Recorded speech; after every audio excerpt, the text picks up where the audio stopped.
né, um óbice constitucional registrado no artigo 231, que vedava a remoção, que veda, né, a remoção forçada de povos indígenas de seus territórios tradicionais.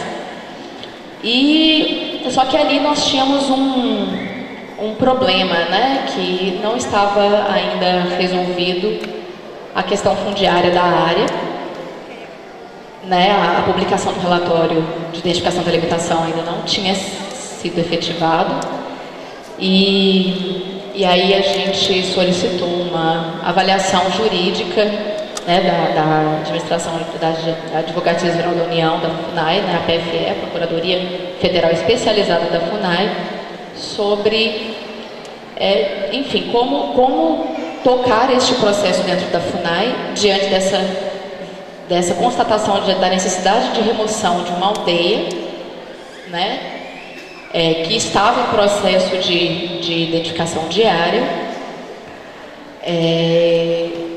e se esse processo poderia seguir, né, se esse procedimento administrativo não teria um óbice, inclusive, de dar continuidade. Enfim, a Procuradoria Federal da FUNAI se manifestou, fazendo uma manifestação muito interessante, visto que a Constituição fala de direitos originários, né? Então o ato de delimitar a área, de reconhecer, é um ato declaratório, né? E não, a FUNAI não cria terras indígenas, elas são originárias. E diante disso existiam óbices constitucionais, que é o que a equipe técnica da Coordenação Geral de Licenciamento já tinha levantado. E o óbice vinha em duas frentes, né?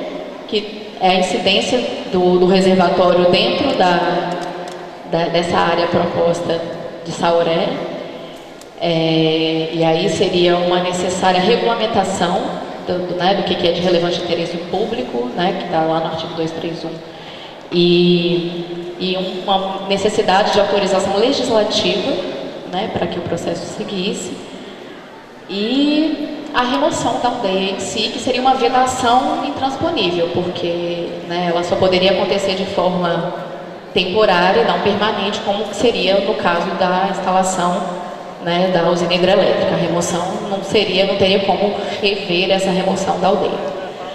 Bom, nesse momento a gente vê um outro impacto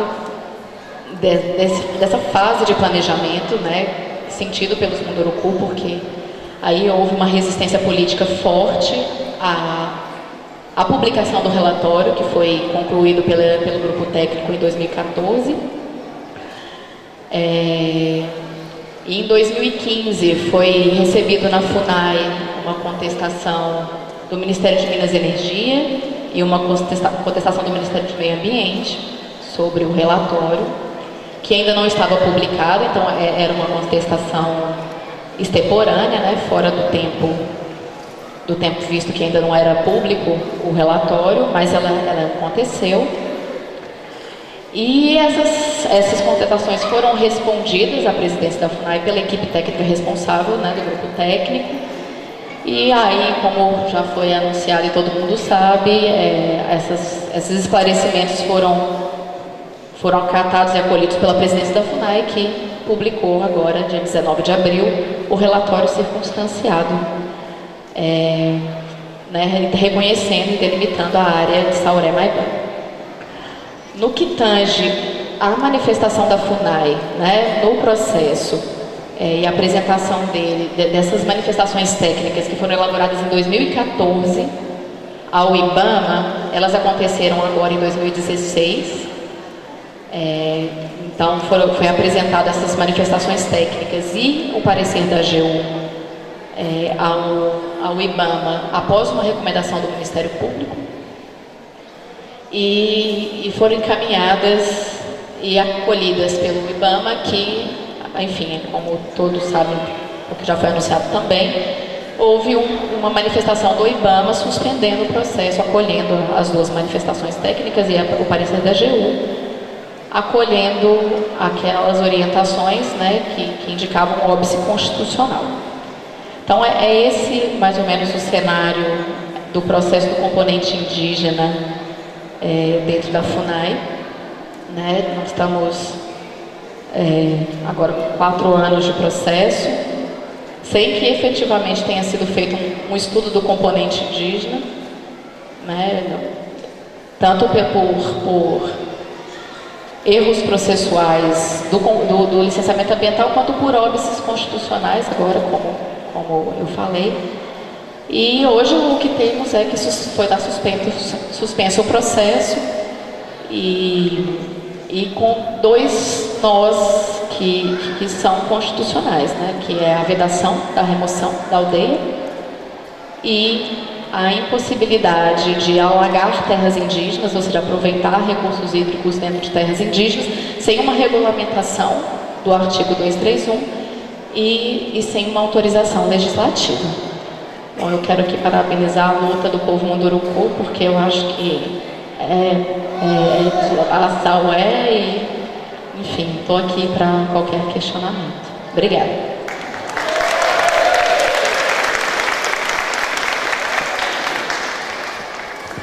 Obrigada, Tatiana. Passo a palavra imediatamente ao superintendente do IBAMA, senhor Hugo Américo.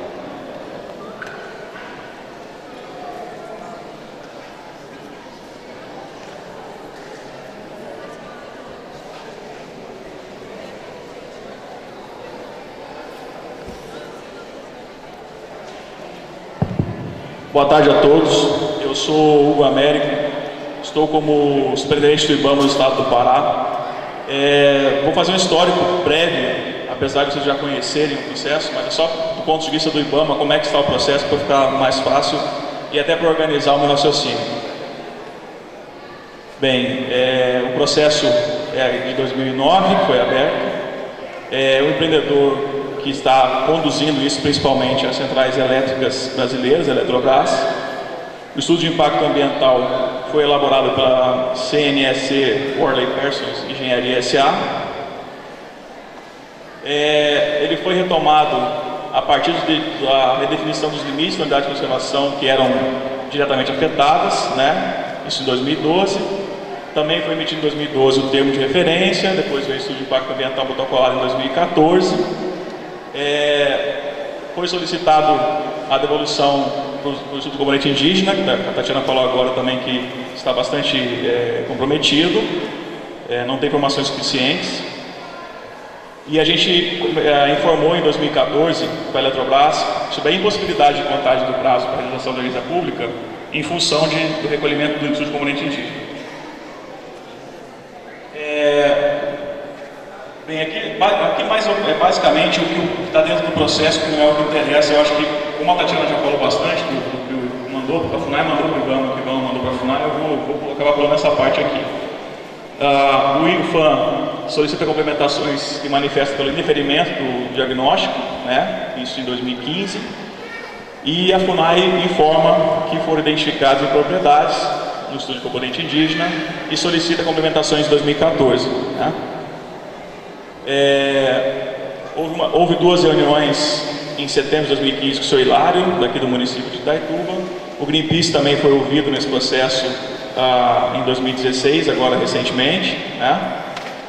E em 19 de abril foi emitido um ofício para o IBAMA, aliás, para a Eletrobras e para a FUNAI, falando sobre a suspensão. Só desse último processo aqui, desse último slide. As notas que foram encaminhadas pela FUNAI em dia 29 de fevereiro, elas são de 2014 e elas apontam a inviabilidade. As próprias notas da FUNAI que solicitam a suspensão do processo.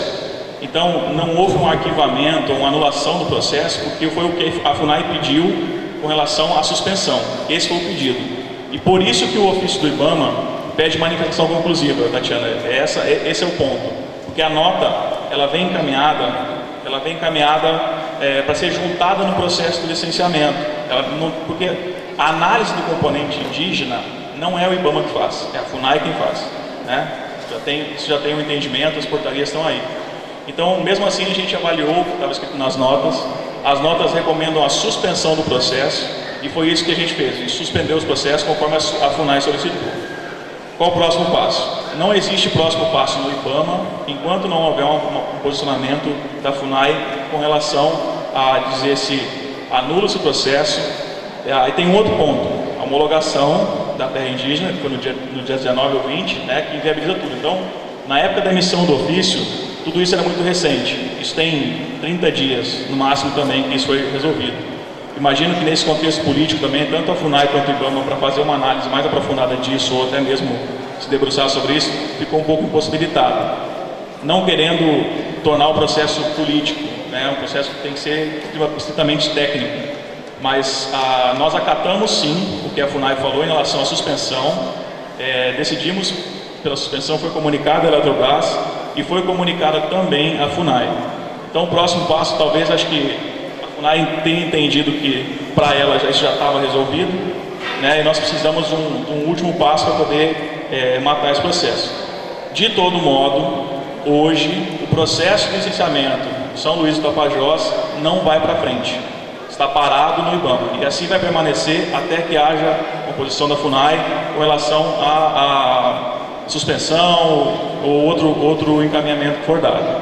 Importante falar também que o processo não nasce no IBAMA. O IBAMA é provocado, faz as análises, consulta os órgãos que tem que consultar e ele faz a conclusão pela viabilidade, né? O componente indígena, a FUNAI faz essa análise. A gente não entra nesse mérito. Então, assim, hoje o processo não vai para frente, né? E está suspenso até que haja uma conclusão sobre isso. Se por acaso houver alguma falha do entendimento, eu acho que a FUNAI e o IBAMA vão precisar conversar para ver o que realmente vai ser feito nesse ponto. Mas hoje o processo está suspenso e é essa a posição. Ok? Só isso.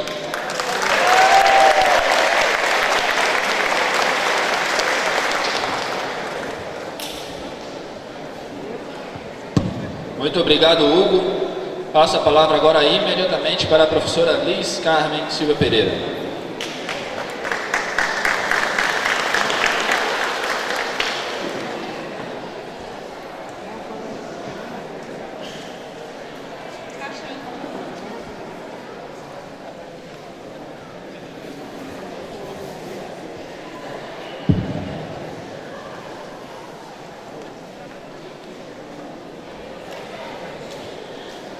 Boa tarde a todos.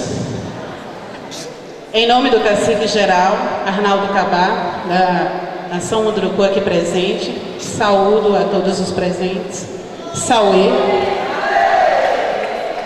Bem, me foi dada a incumbência de falar sobre aquilo que eu estudo desde 2013. Então é algo que eu gosto muito e que, para minha surpresa, quando analisando o estudo de impactos ambientais apresentado ao IBAMA na solicitação de licenciamento para a hidrelétrica de São Luís do Tapajós, na pesquisa que fiz, nas 15 mil páginas a mim entregue de arquivos digitais, a palavra mercúrio só aparecia em uma página.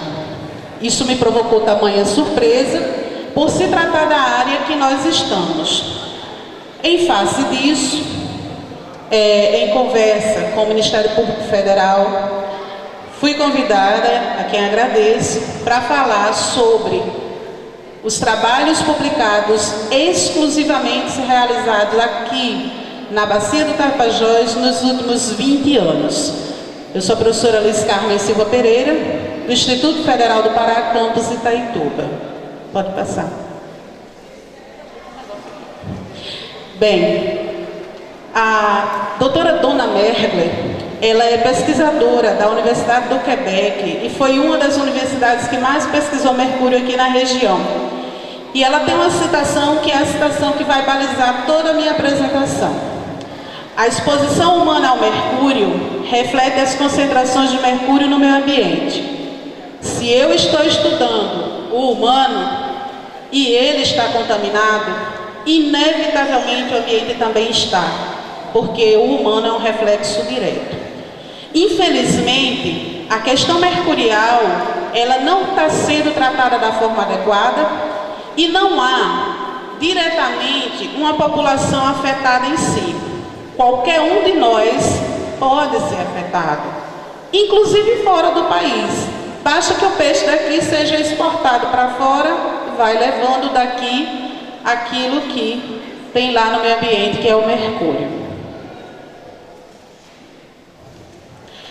A pesquisa que eu vou tratar aqui trata de artigos publicados de 1994 a 2015. Eu gostaria que fosse levado em consideração que nós temos 25 instituições renomadas envolvidas nesse processo. São 312 pesquisadores falando a mesma coisa do grupo do qual eu faço parte. Então é impossível que não se considere a orientação de 312 pesquisadores internacionais. A área de estudo geral, ela é a bacia do Rio Tapajós, entre Santarém e até Alta Floresta. Então o estudo, ele inicia sempre antes da confluência do Telespires e Juruena. Tem estudos feitos em Jacareacanga, na região de Crepuri, Rato, Jamanchim, Itaituba, Brasília Legal, Barreiras, Aveiro, Farlândia, e em 2014 fomos para Pimental, coisa que não tinha sido feita até então. Nos últimos 5 anos eu acompanhei 3 expedições de grupos diferentes de pesquisadores sobre mercúrio na Amazônia, aqui no Tapajós. E realmente é algo surreal abrir um EIA-RIMA para fazer o barramento numa área como esta e ter uma página que direciona sobre esses estudos. Esse texto é a conclusão de um estudo que foi apresentado em 1995 e diz: os danos ambientais e suas implicações sobre a saúde pública, derivados de mineração do ouro, sugerem a proibição imediata do uso de mercúrio ou interrupção da própria atividade mineira. Essas soluções não são realistas, tanto por razões socioeconômicas quanto por razões políticas. A solução alternativa é tentar minimizar as emissões de mercúrio, as quais devem resultar de uma melhor compreensão de prática da garimpagem para organizar a atividade da mineração e desenvolver e fornecer alternativas técnicas mais limpas e fazer conscientizar a comunidade local deste problema. Assim, após o reconhecimento de áreas críticas e grupos humanos críticos, sugerimos evitar a rotina de ingestão de peixes carnívoros pela população e o monitoramento de áreas críticas. Os pesquisadores, em 1996, orientavam: é preciso organizar a mineração de garimpo na região. Por que eu inicio com isso? Porque sempre que se fala em mercúrio, só se lembra do garimpo. Cada um de nós que está aqui com seu notebook, cada um de vocês que está aí com seu celular, tem ouro dentro. Porque existem partes da tecnologia que só são feitas com ouro. E esse ouro que está na nossa mão, a gente anda, é limpinho, bonitinho e cheiroso. Mas ninguém se lembra de onde ele vem. Portanto, organizar essa categoria é essencial e está sendo pedido por pesquisadores desde 96. Além disso, tratamentos da área de câncer, de quimioterapia, só são feitos hoje com a eficiência que são, porque se usa ouro purificadíssimo dentro das máquinas para fazer esses tratamentos. Portanto, suspender a produção de ouro não é ainda a coisa mais interessante. É necessário trazermos para uma outra discussão. Eu vou parar com essa história de garimpo agora e a gente volta só no final do trabalho para vocês entenderem por que eu falei isso. Então, eu separei os trabalhos por instituições, os anos que eles fizeram os trabalhos aqui, o que eles estudaram. Detalhe: todos os trabalhos que foram pesquisados, que foi um total de 75 artigos científicos publicados em revista de renome, todos falam sobre. Existe um índice de mercúrio a mais do que o permitido em cada um dos sistemas aqui analisados. Então, tudo que for falado aqui é porque o nível deu acima do que deveria. Então, aqui nós temos Instituto Evandro Chagas, com o primeiro trabalho feito em 1995, com urina, que é onde vai se analisar se o indivíduo está contaminado com mercúrio metálico.